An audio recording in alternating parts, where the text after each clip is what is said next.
Good evening, everyone. Welcome to the Persecution Report. Let us give our audience about 30 seconds of time for them to join in, and then we will begin our discussion. So, how is everyone doing today? Good. Very well. Thank you. World Cup fever going on in high speed.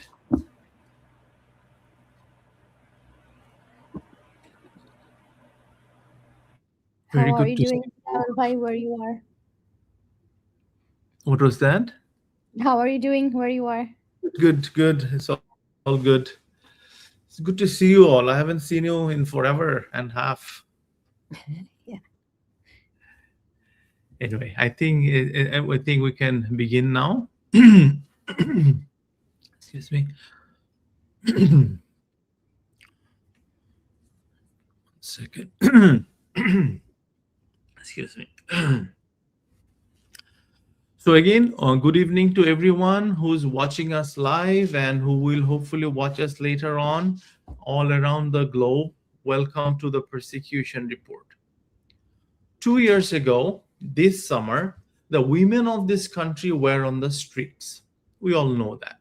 They held ground in July of 2024 alongside everyone else. They absorbed the batons and worse. And I want to be precise about something before we go further.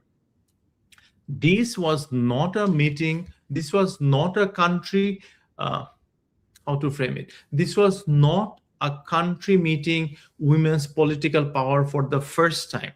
It was not the first time. Under 17 years or so of Prime Minister Sheikh Hasina's government, a woman sat in the speaker's chair, a woman ran the foreign ministry, later a woman ran the education ministry, a woman ran the home ministry, and a woman led the opposition in parliament. What July gave women was not new power.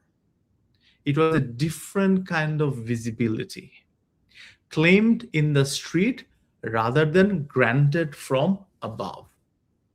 Then came August 5th, and somewhere between that day and this one, the country women helped build started forgetting they were even in the room.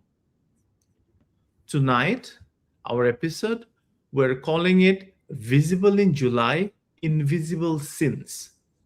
Because that is what the record actually shows.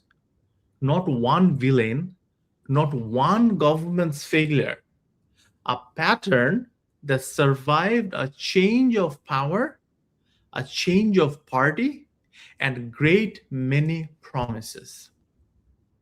So over the next hour, we'll walk through what actually happened to women's political power after the July movement. We'll try to put names and dates to some of the cases that made headlines this year, from a widow in Kaliganj to two 8-year-old girls whose cases moved at completely different speeds. Look at what happens. Look at what happens to women online when they report an assault instead of staying quiet. And we'll try to trace how a promise made by one government survived, mostly untouched, into the next one.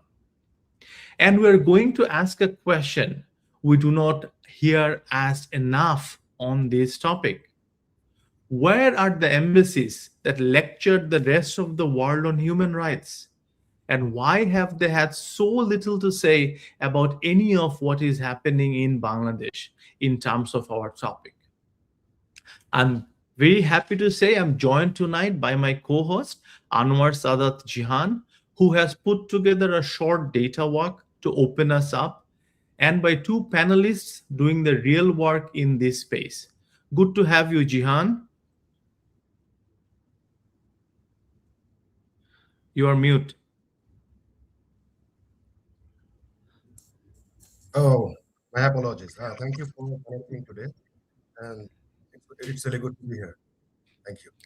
Welcome, welcome. And then we have Priyanka Anberg, an IT security engineer who has tracked what has happened to women online since 2024. Welcome to the show, Miss Anberg. Thank you, Jamal bhai. It's an honor to be with you and all of my colleagues here. Excellent. So good to have you.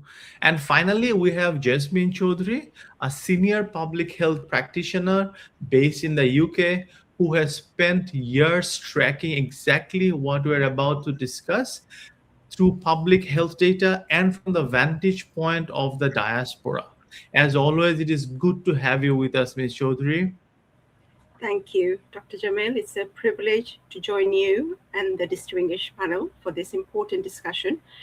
This is an issue. The issue we're exploring today is deeply important to me, both on a personal note as well as professionally, as it lies at the heart of my work as a social justice campaigner and a public health practitioner. I'm sure your role as a social justice campaigner is something that will make much sense to all of us in this discussion. So very welcome to the show. So as I look forward to listening to all of you with great interest, the first floor goes to Jihan. Jihan, please take it away. Thank you, Dr. Jamil. So, first of all, can you hear me properly? Yes. Yes, perfect. Okay, sounds good. So tonight's episode is about where women in Bangladesh currently stands. And to understand that, we have to go back to July 2024 and look at some data, and then you will see that it is clear where the women stands today. So let's start with July 2024. In July 2024, in the so-called protest, women were not any supporting caste. They were one of the primary leading forces. They were organizing their dormitories. They were running the supply lines on the streets. They were standing in front of police lines. So they were like one of the primary forces of that so-called protest. And these are all documented, well documented. These are not any folklore tale. So the question tonight is simple. What happened since July 2024 until now? And where are the women? And to understand that, we first have to look at the power itself. Look at the government, so-called interim administration of so-called Nobel laureate Dr. Muhammad Yunus. Dr. Muhammad Yunus, as we know, advertised his whole life, advertised himself his whole life as a pro-human rights champion, pro-women rights champion. But when we look at his administration, we only see there were 4 women out of the 22 advisors that sat in his advisory council. 4 out of 22. This is a meek 18%. 18% women and out of 22. Then from the advisory council of Dr. Muhammad Yunus, we come to the election of February 2026, this so-called sham election that they held. In this election, when you look at the data, you will see that out of 1,981 candidates, only 78 were women. It is only less than 4%. And majority of the party, 30 out of 51, there was not a single woman, not a single one.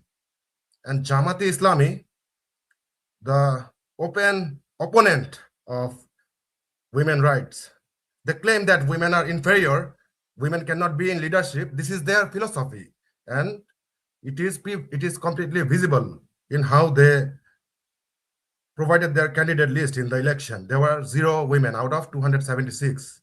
And when we come to today, the government that is running the country today, in this government, there are only 3 women in the cabinet.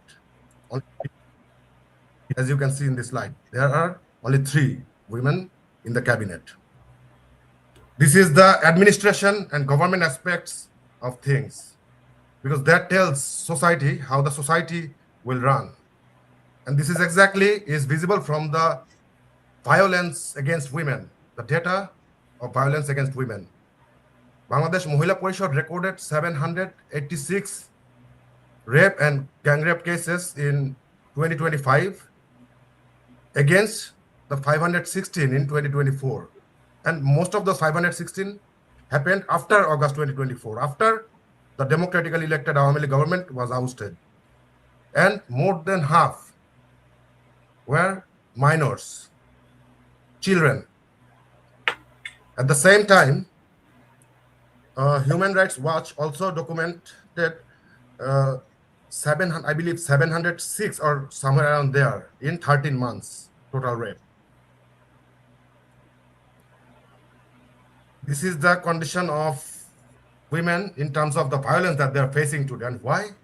To understand why, we have to look at who are running the show in the country, which elements are roaming free in society. In May 2025, the religious extremist Jilots group, Hefajat, held a rally. 22,000 Hefajat extremists attended that rally. In that rally, the folks openly claim that men and women can never be equal.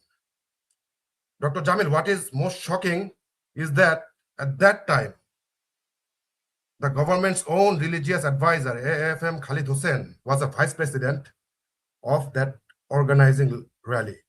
And these are the people calling the shots, running the country today. It is visible from, again, some data of how the victims are receiving justice.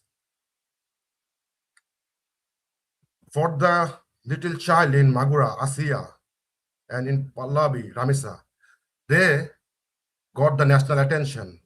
They got the Prime Minister's attention. And that's why it took 73 days to get a verdict on one case and 19 on the other. But Dr. Jamil, Daily Star, on their report, claimed that there are more than 30,000 plus cases on the backlog. That means these 30,000 plus victims are not getting the same attention.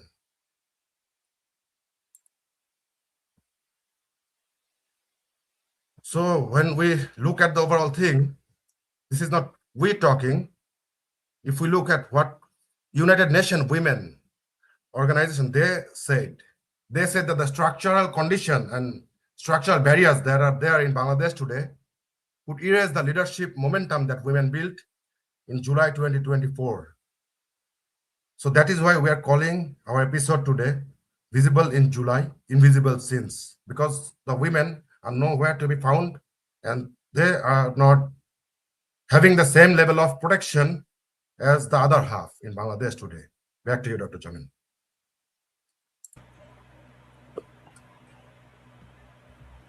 Excellent and very disturbing portrayal of what has been happening, Jihan. Thank you so very much for sharing this with us.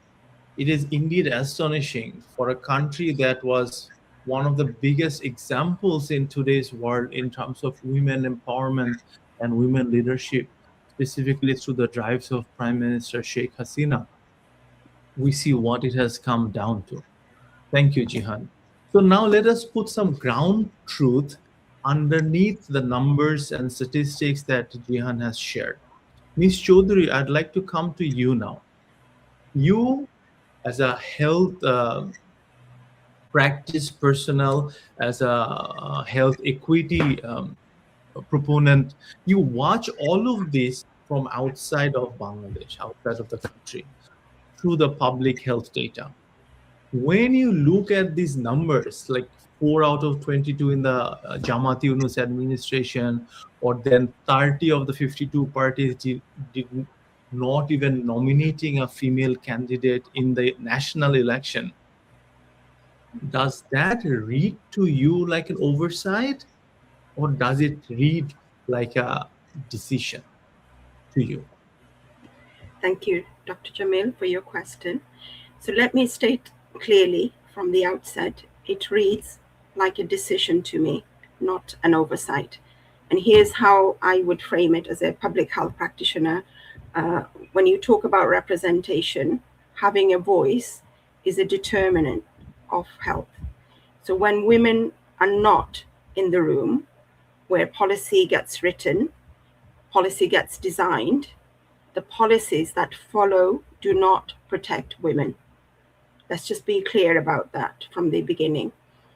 And this is not an opinion, it is a pattern I have seen throughout my career across every health system I have looked at.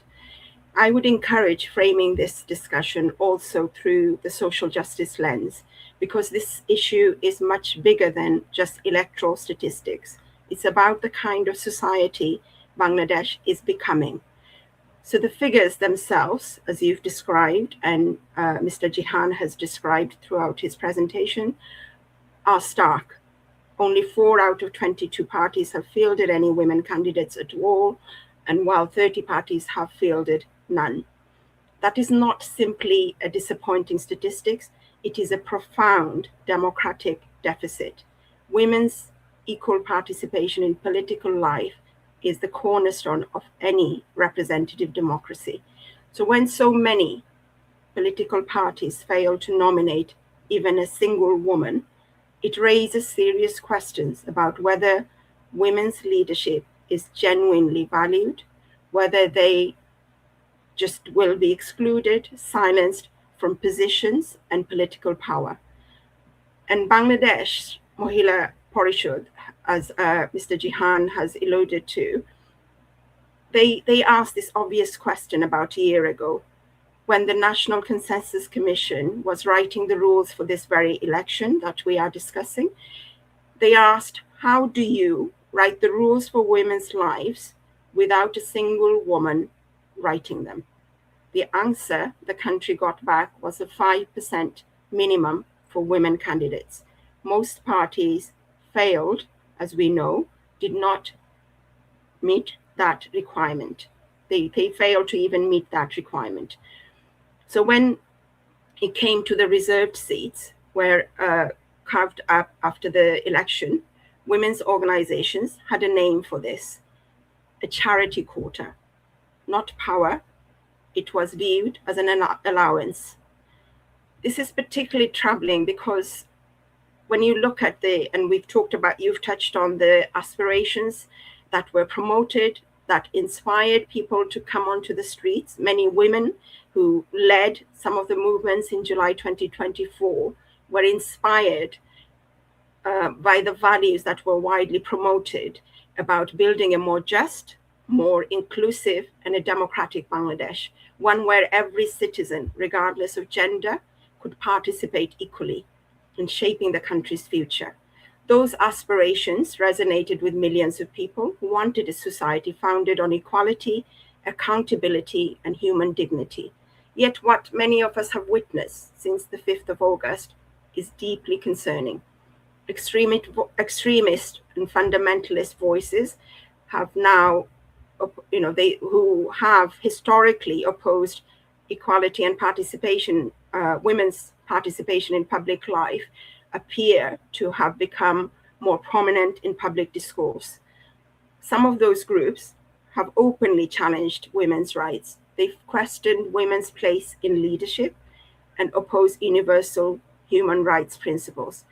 Whether it's through intimidation, exclusion, or political accommodation, the consequence is the same. Women are increasingly being pushed to the margins of public and political life in Bangladesh.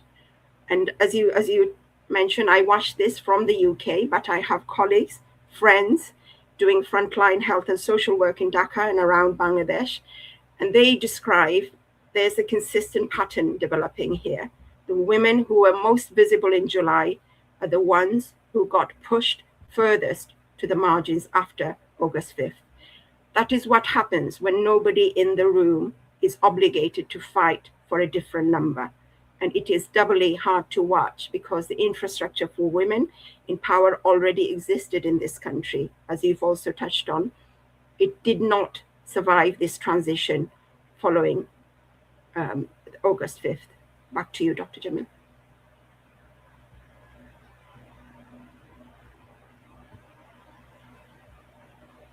Thank you, Ms. Chaudhary. Your role as a social justice proponent, activist, really shines through in what you have just said. And indeed, I find it, I guess we all find it quite disturbing for a country where we started with such how women empowerment is seeing how women are being silenced every day with different aspects of the society. So I'd like to now come to Ms. Anberg for her input. We have heard Ms. Chaudhary put some groundwork underneath the numbers and statistics that Jihan showed. I'd like for you to kind of come back to the underlying things of what Ms. Chaudhary has just said, what she has just described in terms of what's happening in Bangladesh. So my question to you, Ms. Anberg, is this. What does this data actually say about what happened to women's safety in the same window to you? Thank you, Dr. Jamil. Yes, we have seen quite a bit of data, both Jihanwai has shown and Jasmine have talked about, which is very important because data helps us to visualize how bad the scenario is right now in Bangladesh. So this is how I am seeing it right now. To be fair, there has been some legal progress, which we have seen, but which I will touch upon. Earlier this year, there was 2 regulations that has been introduced, one addressing sexual harassment in workplaces and also educational institutions, and another straightening protecting against domestic violence. For the first time, both also covers the both online harassment and in real life harassment, and that is supposedly set to 90 days timeline for the investigations. But to the larger scenario, if we look at it, the question remains: Bangladesh, the UN conventions on the eliminations of all forms of discrimination against women back in 1984. Yet more than 4 decades later, the country still maintains reservations on Article 2, which is guarantees, and Article 16, which is guarantees equality within marriage and families. So while new law may promises quicker investigations, the broader legal framework still stops. It's quite that you would see that something is happening, but underline it's not really happening anything. There is no progressions, and it's kind of becomes a stop in the middle. So it seems as something is happening, but we don't really see any result of that. So my thinking is that there is a huge gap yet to cover, huge gap yet to work on, but it's not moving forward. So we are still still at the backstage, and it's not moving forward at all. So being a woman and thinking how women's lives is happening over there, it's quite disheartening and it's quite unfortunate that we are still needing to talk about it in 2026. So this is how I'm seeing it based on all the data that we have so far. Dr. Jamil. Thank you, Ms. Anberg. That was short and to the point. I have a kind of a quick follow-up question for you, given that you are an IT security expert in your field. You're just talking about how things have not been done, things have not kind of moved forward. As a woman, and of course as an engineer, I was wondering what could be some of the things, in your opinion, that could be done or should have been done. First of all, I think we still do quite a heavy limits of victim blaming, and that is, we have seen it's happening all over the countries. It could be not just in Bangladesh, but in different countries. What I fail to see is that a lot of the reports, I don't think everybody goes away and does the reporting at all. There are so many cases that we know, I personally know of, so many, my family and friends, they're almost a bit shy, almost a bit afraid, because first, what will others say and what will the police themselves will say? I know we have a topic that we will go into it later on. So there is a heavy amount of victim blaming, like, why are you wearing what you're wearing? Why are you out partying? Shouldn't be somewhere else. So, and if the police station speaks of that, so you almost don't want to report at all. So I think we are quite standing behind, far behind, than even talk about that, why it's not happening something with it. The culture, I think we are quite behind still, and it goes both online and offline. Unfortunately, I will just give example of myself, just being slightly in the front in online, the bashing and harassment that I receive on a daily basis is incredible amount. And it doesn't have to be, of course, now after 5th August, we being related from my family has a heavily involved in political involved. So of course, that's maybe I get special treatment, but it is incredibly sad that we have to still go through that. It is, and I think that is the sad is probably the saddest way of putting this reality. And Dr. Jamil, do you remember that guy that he assaulted some women verbally and then was arrested and then he received flower Yeah. welcome? Oh my God. So So this is the embarrassing. society. Yeah, this is the society today. If we had seen that incident in a TV drama or a movie or read in a book, we would have laughed at it, right?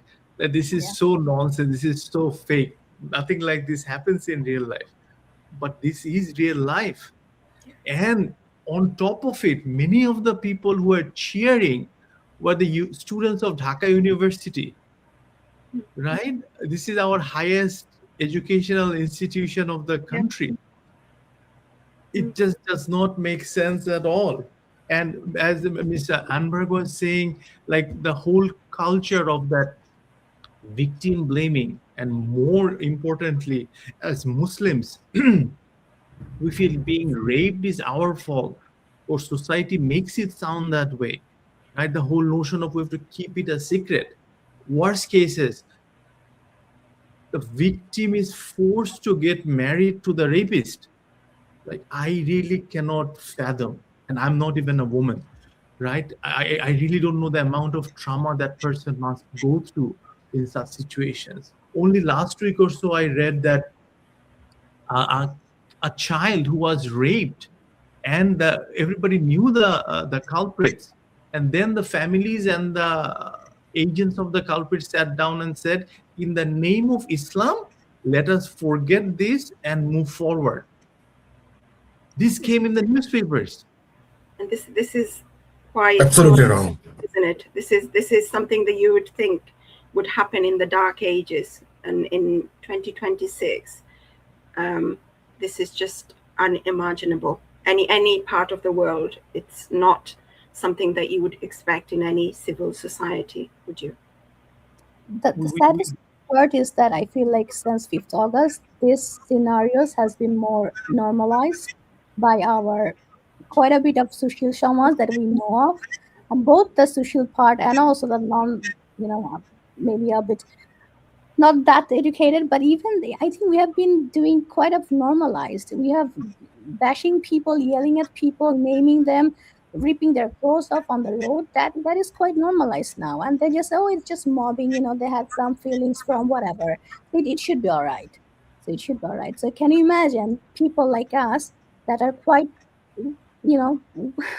put together and educated, and we're supposed to be very bravest and front. Even we think like, should we be even saying that? What happens if we say that?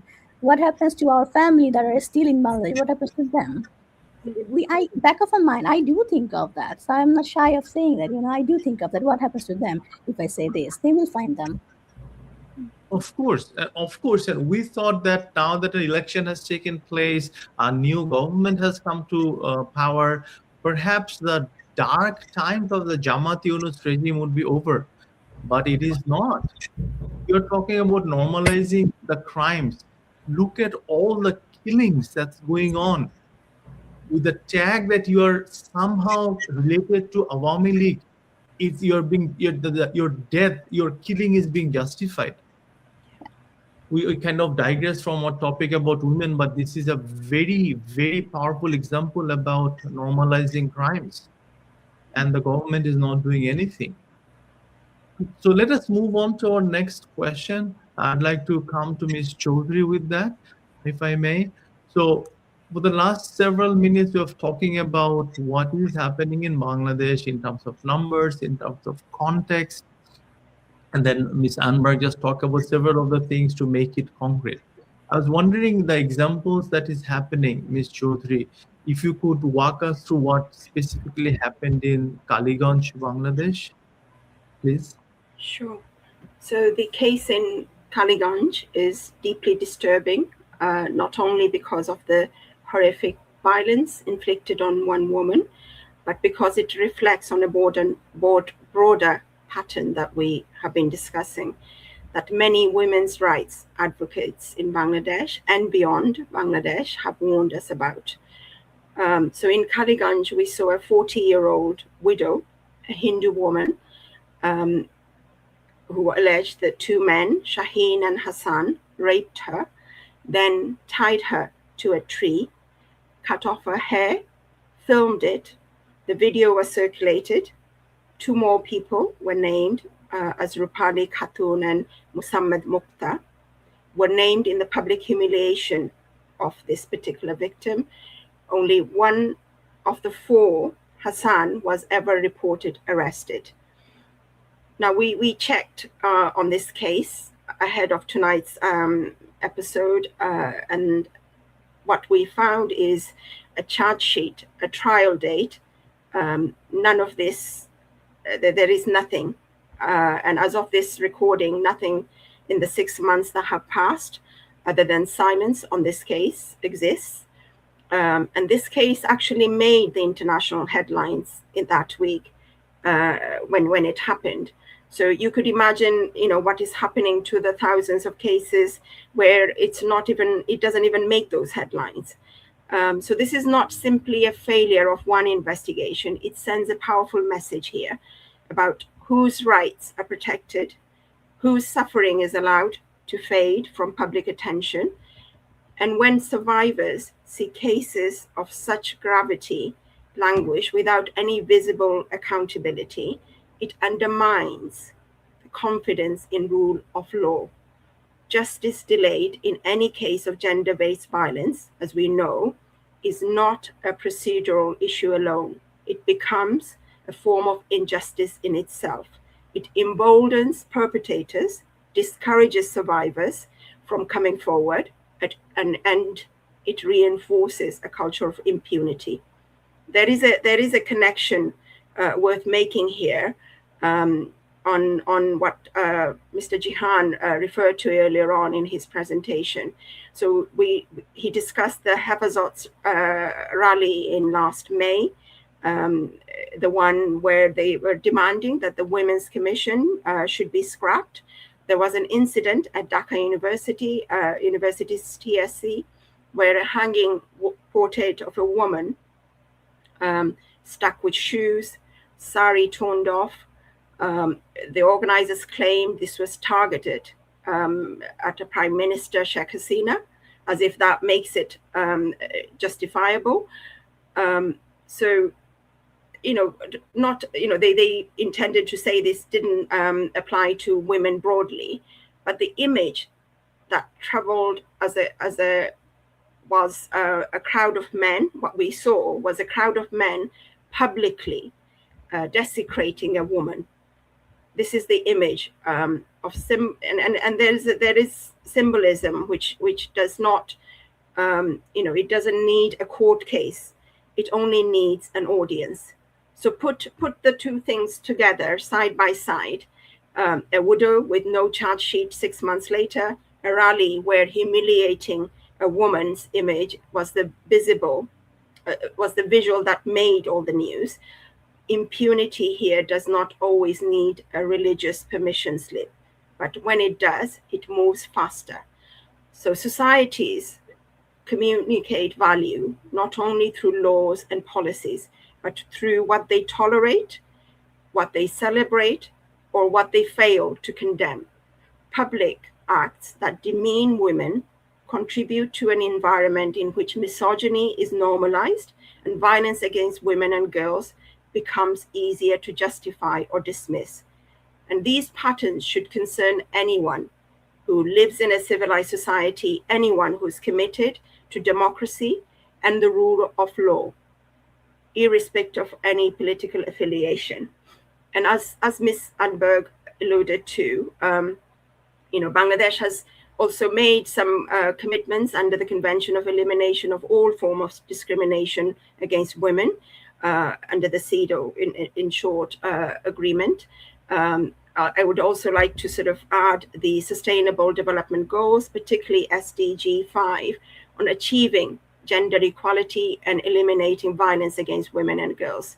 The true measure of these commitments is not simply signing international agreements, but in ensuring that every survivor receives justice, every perpetrator is held accountable, and every woman participates in public life and can live free from fear. Back to you, Mr. Jamil. So very eloquently put, Ms. Chaudhary. Thank you. Thank you so very much. I was glued to what you are saying. And indeed, in many cases, especially in Bangladesh right now, it does seem like what you said, that justice delayed is equaling to justice denied. Right? We're seeing that in so many cases, people are just remaining quiet and quiet. And this whole misogyny was extremely evident from pretty much day one. When Hafazat Islam brought in 20,000 plus members to protest against the Women's Commission's recommendations, we saw that their own vice president, Mr. Khalid Hussein, I believe his name, he was a sitting advisor to Jamaat Yunus's regime, right? And so we knew from that moment that nothing's going to come out of the several hundred recommendations that women made. In 2026, we have to sit and say, hey, women and men should have equal rights under the law. We have to say it. We have to ask for it. Anyway, let's move on. I'd like to come to Ms. Anberg now, if I may. Ms. Anberg, you have looked closely at two other similar cases, like the Kaliganj one that Ms. Chaudhary just spoke about this year, that could not have moved in a more different way. I'm talking obviously about the case in Magura and the one about Pallavi. Would you kindly walk us through them, please? Yes. So this is one of the two, I believe, more or less everyone in Bangladesh is very aware of, the case of Asiya and Ramisa. And I know more or less many people knows about it, but I would still like to walk through it in case somebody hasn't had the time. So Asiya was only 8-year-old, raped, killed in Magura in March, last year in March. And the trial court sentences the main accused, Hitu Sheikh, to death after 73 days after the first case was filed. So this is actually genuinely one of the fastest verdicts in the country's history, if I can recall right. His death sentence still had to go through the High Court for mandatory confirmations, and one of the most recent reporting, as of today, what we know, more than about a year later, that confirmation is still actually pending on appeal. So it hasn't been moved much after that. And Ramisa was also only 8 years old. She was raped and killed in Pallavi in past May. That verdict came in 19 days. The Prime Minister personally visited the family's home, and I believe he also took care of the only surviving sister of her. I believe he promised her for her educations and life living, whatever that she would need going forward. I'm not going to stand here and tell you, how if the fast justice is a bad thing, although I have different opinion depending on which case we are talking about. But the problem is here, what happens if every case is not a national story, because not every family gets a visit by a prime minister, right? And not every cases we see on TV. This was heavily, a lot of cameras and a lot of focus on it got international, national attention, but not all the cases does that. So what happens to those cases? And just like on the same week, I believe there was hundreds more of similar cases, but we never hear about them because they are not on TV. They're not somehow got famous as a news. So my question is, before you even go to the part of the online, harassment, these are very real, severe cases, but there are more similar cases. They never gets to see the light. If you just look into the filed of cases, how many we have in Bangladesh that never gets to see the light. Nothing happens. They just don't move forward. And like we were talking about, very unfortunately, privately, they get threatened to take off the cases. They tries to pay them off, or worse, they tries to marry them off. It doesn't matter how old they are. So this is like the ugliest thing we could possibly just imagine. It's actually happening. It's not a like movie. It's not a movie story, but it sounds like it could be. Uh, so my it makes me so angry. It doesn't even make me sad anymore. It just makes me frustrated and just angry that we're needing to talk about this in here like today, instead of their education and they're moving forward to like doing better things in life. We can't even give them the human rights. So I won't say that it never happened before in Bangladesh, but since 5th August, they are treating children and women like animals. I don't see there is any justice, and somehow both the previous government by Yunus and now BNP and Jamaat, they're almost making it seems like it's all right, it's normalized, and it just happens. It's an everyday thing. Nothing much to focus on, unless the prime minister names his tech, and then they will do something like very filmy just to get the attention for 5 minutes. So that is where I think I see things. And I know I sound extremely bitter, but I am quite bitter after seeing what we have been last 2 years.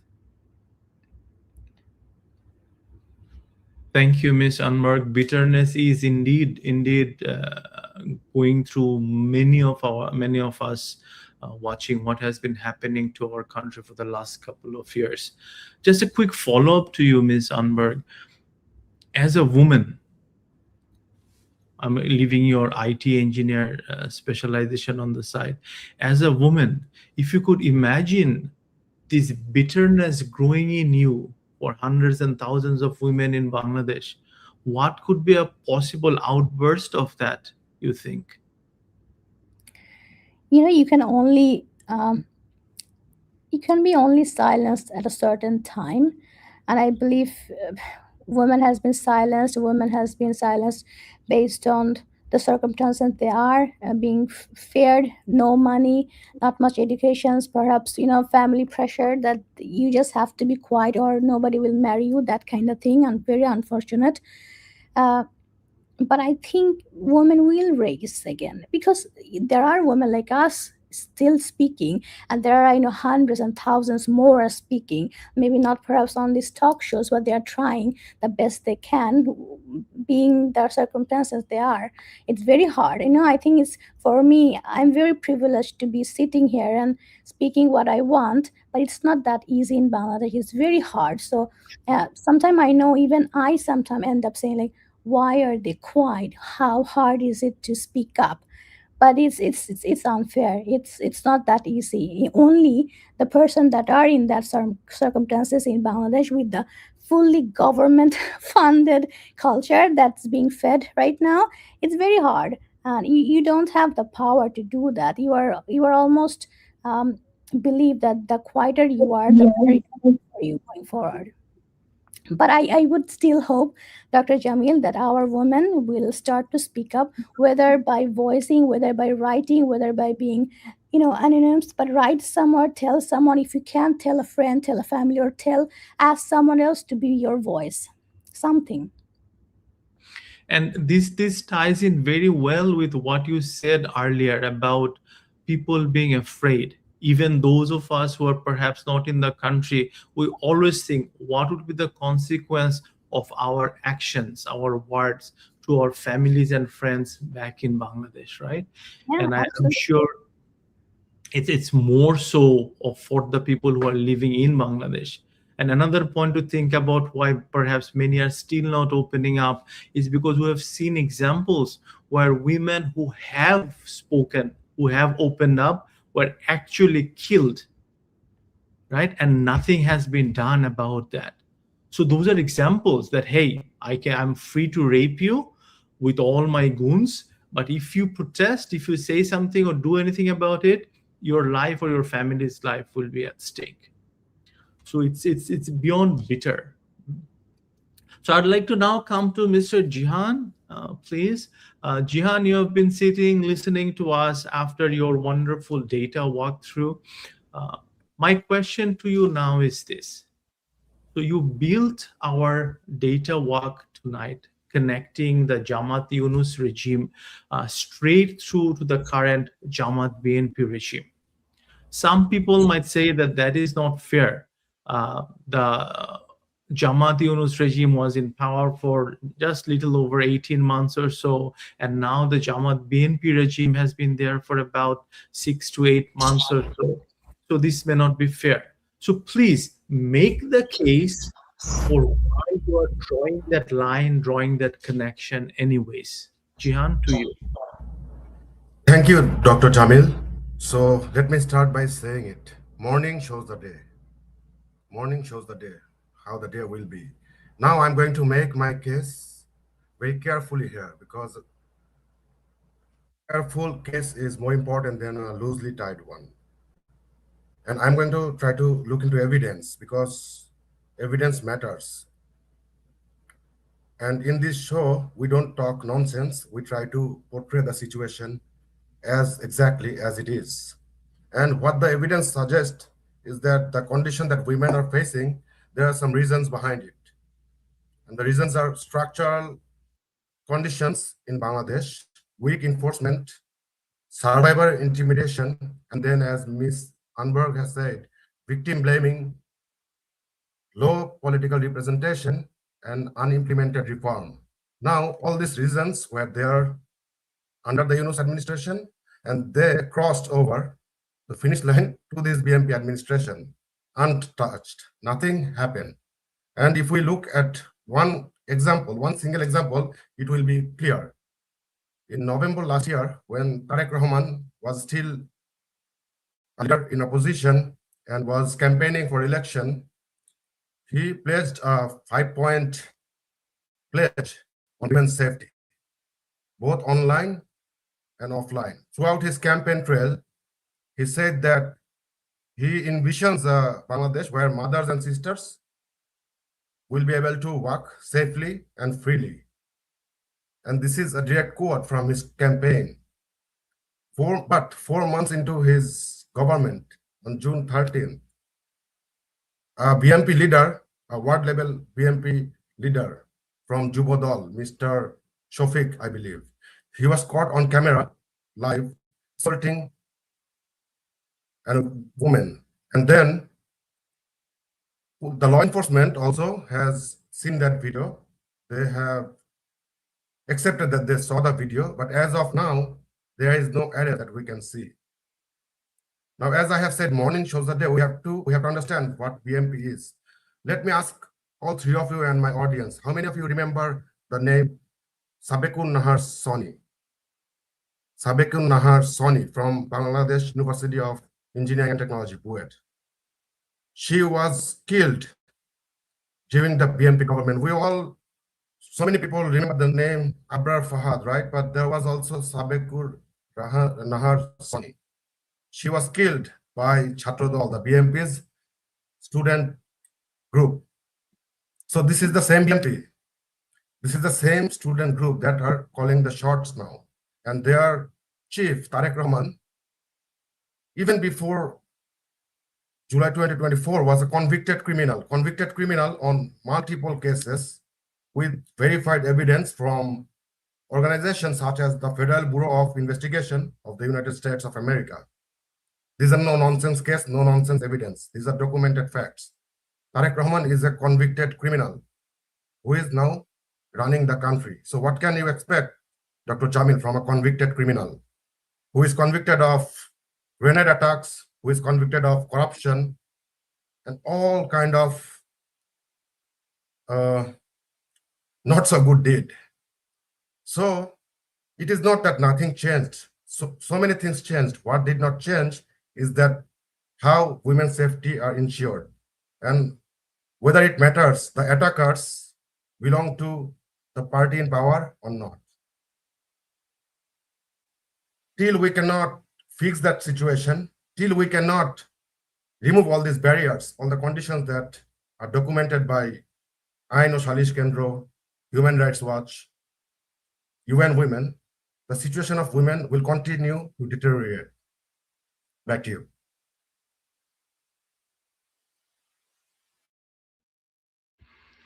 Thank you very much, Jihan, for your input on this.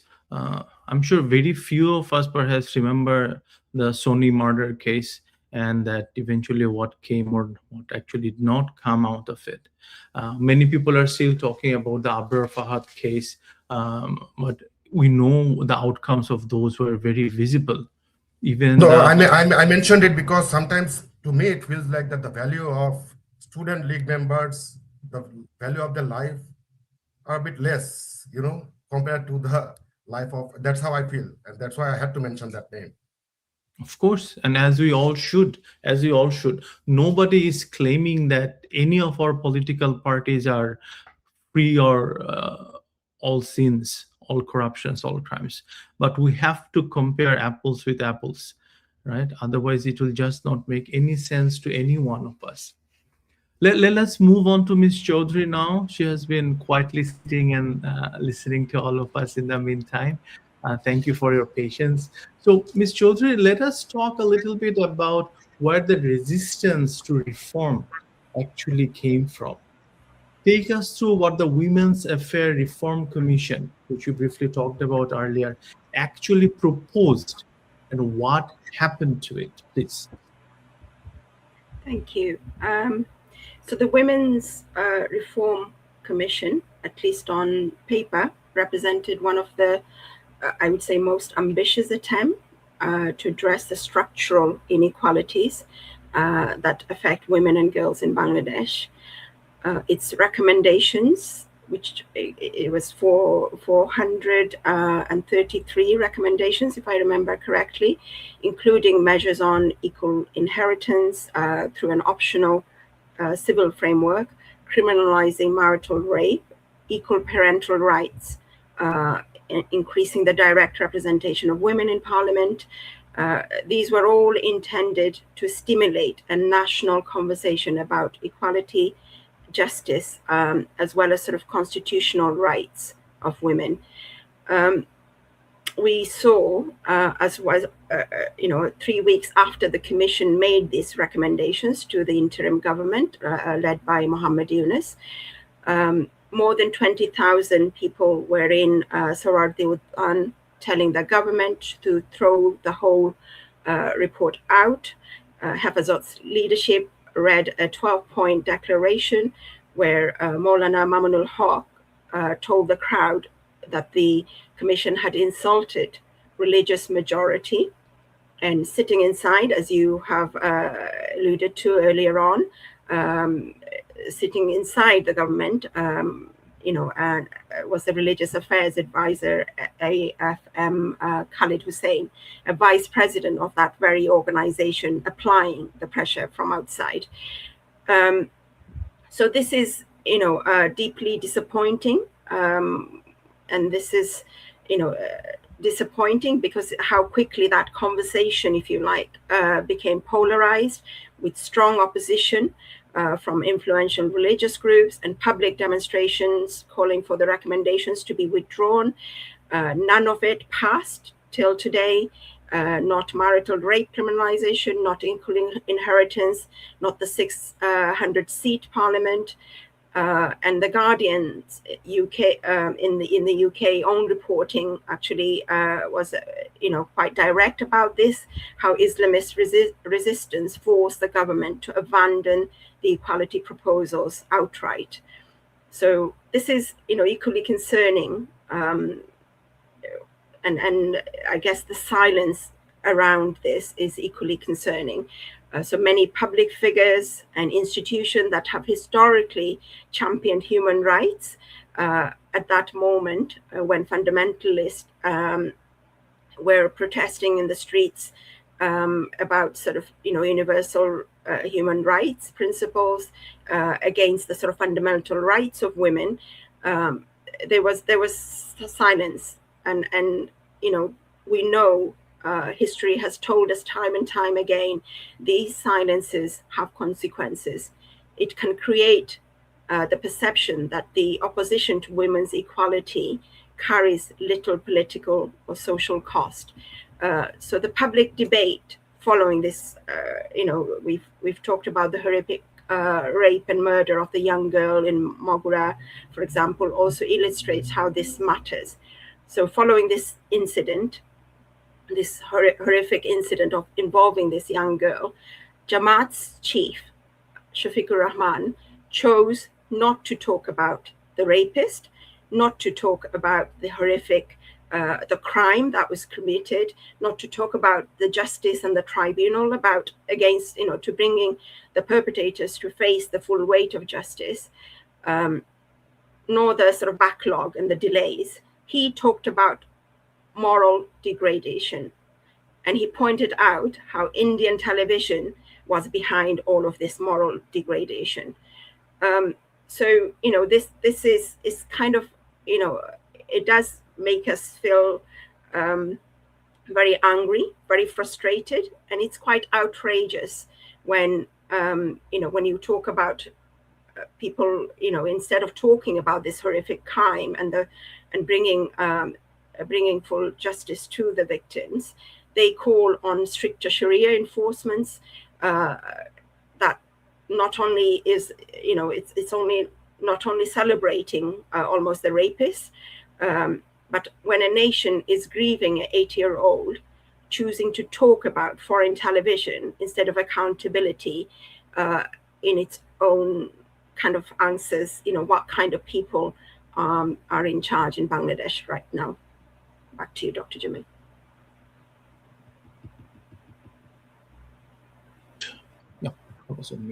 Thank you, Ms. Chaudhry. Thank you so very much. As we come up on the hour, I would like to give each one of you about 30 seconds to a minute time to share, perhaps, if you have one image from tonight's discussion that you want people to sit with. If you have that, what would that be? Let's start with Ms. Anberg. Floor to you. Thank you, Jamil. I would say very short, how we had prior to 5th August under the government of Awami League. I wouldn't say it was perfectly perfect, no, but we had a lot better than what we have seen it could be, and a lot better than what we have today. Our leader, Sheikh Hasina, she worked really hard. She worked for women empowerment. She actually made sure from the lowest rank of Awami League to the toppest, there would have been women, and she did have women everywhere. I believe we need to move forward, make sure we work for women empowerment, including our children are safe, which is not right now. I hope that we learn to speak up, no matter what way we choose. It doesn't have to be talk show. It doesn't have to be very vocal on Facebook, but there are many ways. We have to be vocal, or there is no other way. We have to make sure that we fight for our rights. It's about damn time. We have to, and if you can just have the courage to speak up first time, you will find similar to your people. You will find us, you will find more of us, and more of us united, and we will become powerful. And I think, I truly believe we can do better than what we have today. Wonderful. Jihan, something from you? Thank you, Zoil Bhai. I will end with number 4. 4 out of 22. That's 18%. 4 out of 22 were on Yunus's council, administration, right? And from there until today, we haven't really progressed that much. So whoever is watching this, I would like to humbly request that raise your voice towards arranging a free and fair election and arranging the environment for Prime Minister Sheikh Hasina to return to Bangladesh. Once Awami League returns, all these situations can be changed, but we have to get the environment there. Back to you. And last, Ms. Chaudhry, if you have something to add. Sure. So we know Prime Minister Sheikh Hasina was one of the strongest advocates for women's rights, not just in Bangladesh, but I would say globally across the world. Women's issues is not a matter for just Sheikh Hasina or a woman. It is not a political concession or a matter of political affiliation. They are a measure of the health of democracy, a measure of the kind of society we want to live in. It's the kind of society we want our sons and daughters to grow up in, live in. A society that cannot protect the rights and safety and equal participation of women, cannot claim to be truly inclusive, fair, or just, or democratic. So the image of a widow tied to the tree with no charge sheet 6 months on, that is not a metaphor. That is where our life, that is where our file on Caligan stands as of tonight. I want people to sit with the plainness of that. Excellent, excellent. So, visible in July, invisible since. This is not a slogan we came up with for a title out of nowhere. It is what every number, every case filed, and every silence we went looking for tonight actually confirmed. If anything from our show moved you tonight, let it be this, that the cases we named and the cases we could not name, they deserve more from all of us, from the broadcast attention. Keep watching them, keep talking about them. Don't let the silent voices be erased. Keep watching them until even after we sign off. I would like to thank all of you for joining in today. I really enjoyed listening to you. I wish we had more time. So this has been the Persecution Report. See you again next week, same time, same day. Until then, this is your host, Raihan Jamil, signing off. Shubharatri. Good night.